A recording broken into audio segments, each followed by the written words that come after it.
Olá, olá, grande gafanhota e grande gafanhotinho.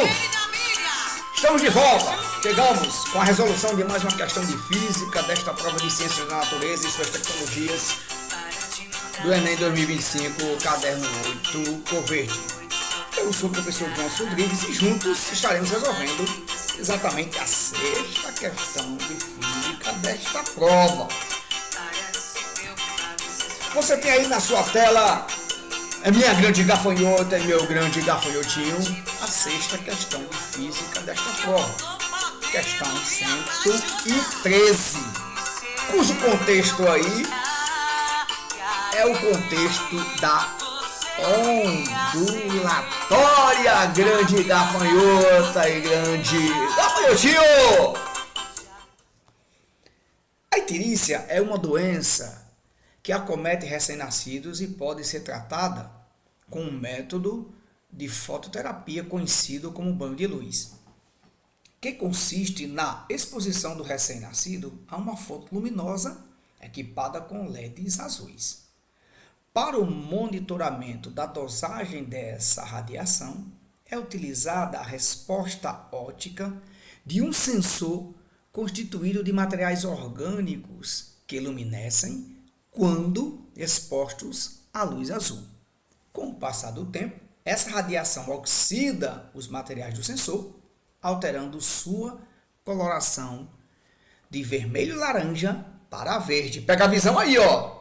A coloração de vermelho-laranja para verde. Olha aí, espectro eletromagnético visível, o que indica o final do tratamento. Pegou a visão? Então, se você estudou direitinho ondulatória com sua professora de física, com o seu professor de física, já sabe aí que houve uma mudança de frequência e de comprimento de onda. Você já sabe disso, não é?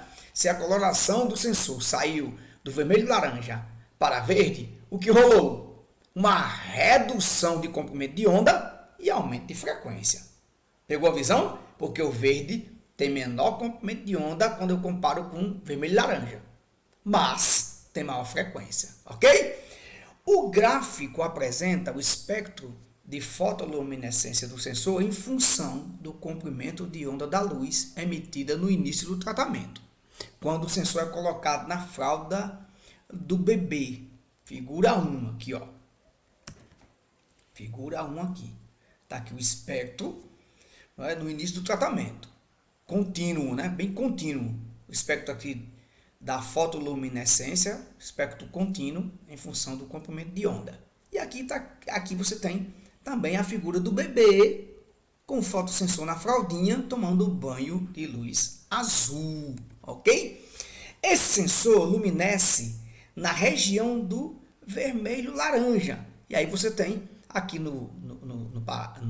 dentro desse parêntese um comprimento de onda aproximadamente de 600 eninho. O que é eninho? Nanômetros. O comprimento de onda aí da região vermelho-laranja é de aproximadamente 600, não é, nanômetros. A figura 2 apresenta a evolução da coloração do sensor, mostrando que a frequência da luz emitida por esse sensor aumenta em função do tempo de exposição, não é, do bebê e do fotossensor à luz azul. Olha aqui, ó, figura azul, ou seja, figura 2, né? Você tem exatamente, não é, o fotossensor mudando de coloração, não é? Saindo da cor vermelha para a cor verde, aumentando, não é, a frequência, né? Logicamente diminuindo o seu comprimento de onda à medida que o tempo de exposição aumenta. Pegou a visão aí, meu grande gafanhoto e minha grande gafanhotinha? Então vamos direto para o comando da questão. Os espectros de fotoluminescência do sensor no início e no final do tratamento estão esboçados no gráfico. Aí você tem os gráficos, né, dos distratores A, B, C, D e E. Agora, percebe aí que você tem os dois espectros em cada gráfico. O contínuo é o espectro, né, do fotossensor no início do tratamento. O tracejado é o espectro do fotossensor no final do tratamento. E aí você observe, não é, que aqui o espectro no final do tratamento tem o seu pico deslocado para a esquerda. No B, deslocado para a direita. No C, diminuiu a intensidade máxima do pico do espectro no final do tratamento. No distrator D, a intensidade aumenta do espectro no final do tratamento. E no distrator E, você tem o espectro no final do tratamento coincidindo com o espectro contínuo no início do tratamento. E aí, como resolver esse enigma? Como encontrar o gráfico correto? Aí, o distrator correto que tem o gráfico correto. Vamos direto aqui, meu grande gafanhoto, minha grande gafanhotinha, para a minha resolução comentada.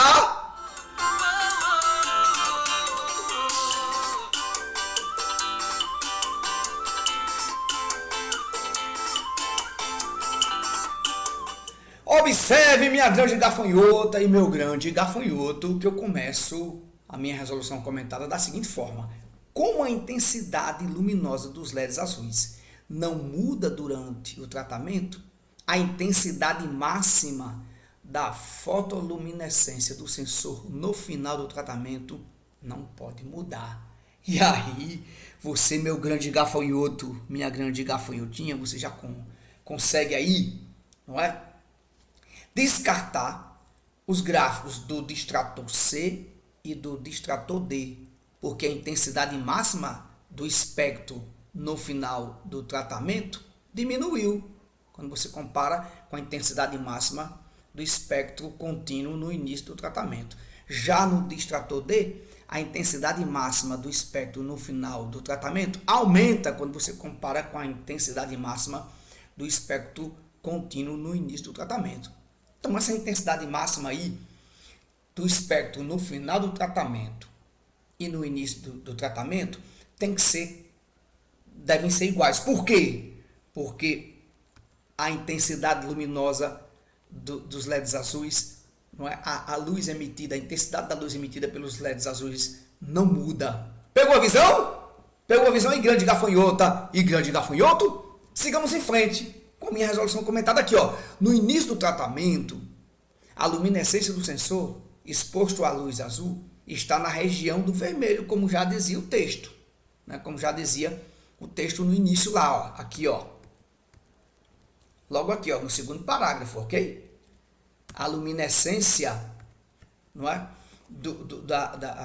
A luminescência do sensor exposto à luz azul no início do tratamento se encontra na região do vermelho e laranja. E no final do tratamento, o sensor passa a apresentar uma luminescência na região do verde, ou seja, ele passa a emitir uma luz verde que tem uma frequência maior e um comprimento de onda menor quando você compara com a luz emitida no início do tratamento, que era a luz vermelho e laranja, de maior comprimento de onda e de menor frequência. Ok? Grande gafanhoto. Então, você já pode descartar aí, minha grande gafanhota e meu grande gafanhoto, o espectro que se encontra, o espectro no final do tratamento que se encontra no distrator E. Por quê? Porque ele coincide exatamente com o espectro contínuo no início do tratamento. Se houve uma redução no comprimento de onda, como é que o espectro no final do tratamento está coincidindo exatamente com o espectro no início do tratamento?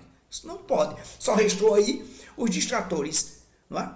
A e B, os gráficos que estão nos distratores A e B. Então, grande gafanhoto, grande gafanhotinha, perceba que na figura 2, a coloração do sensor, do fotossensor, saiu do vermelho para o verde.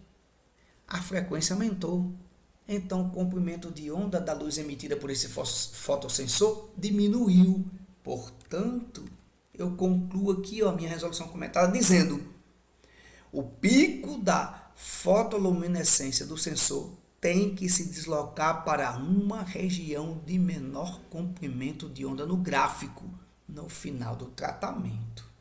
Então, grande gafanhota, o pico do espectro no final do tratamento não pode se deslocar para a direita, como você consegue visualizar aqui no gráfico do distrator B. Então, você tem que desconsiderar o gráfico do distrator B Quando você olha para o gráfico do distrator A, aí sim, o pico do espectro no final do tratamento aqui, ó, representado por essa curva tracejada, ele se desloca para a esquerda, ou seja, por uma região de menor comprimento de onda, comprimento de onda, cor verde, mas de maior frequência. Pegou a visão? Grande gafanhota e grande gafanhotinho. E essa figura aqui que eu coloquei na minha resolução comentada foi para você aqui, essa figura no canto inferior direito da sua tela. Eu coloquei essa figura para você exatamente perceber, ó. A cor vermelha, ela tem maior comprimento de onda quando você compara com a cor verde, mas uma frequência menor em terahertz quando você compara com a cor verde. Pegou a visão? Grande gafanhoto, grande gafanhotinha? Breve, muito breve, o professor Johnson Rodrigues voltará com a resolução da 7ª questão de física desta prova de Ciências da Natureza e Suas Tecnologias do Enem 2025, caderno 8, cor verde. Breve, muito breve, grande gafanhota, breve, muito breve, voltarei, valeu!